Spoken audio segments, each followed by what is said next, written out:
এদিকে ভারত পাকিস্তানের সীমান্তের উত্তেজনায় পাকিস্তানের প্রধানমন্ত্রী শেহবাজ শরীফ জাতীয় নিরাপত্তা কমিটির বৈঠক ডেকেছেন। দেশটির তথ্যমন্ত্রী এই তথ্য জানিয়েছেন। প্রধানমন্ত্রী শেহবাজ শরীফ এই হামলাকে কাপুরুষোচিত হামলা হিসেবে অভিহিত করেছেন। পাকিস্তানের বিভিন্ন স্থানে ভারতের ক্ষেপণাস্ত্র হামলার প্রেক্ষিতে পাকিস্তান সব ধরনের বিমান চলাচল বন্ধ করে দিয়েছে।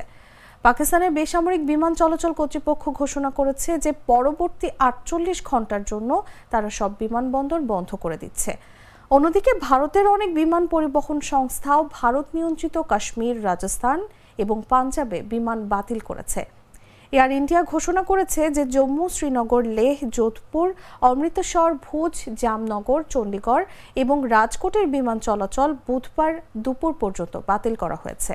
এছাড়াও ইসলামাবাদ জেলা প্রশাসন একদিনের জন্য সব শিক্ষা প্রতিষ্ঠান বন্ধ ঘোষণা করেছে।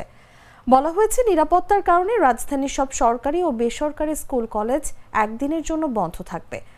কর্মকর্তারা জানিয়েছেন, দুই দেশের মধ্যে চলমান পরিস্থিতির মধ্যে শিক্ষার্থী ও কর্মীদের নিরাপত্তা নিশ্চিত করার জন্য এই সিদ্ধান্ত নেওয়া হয়েছে।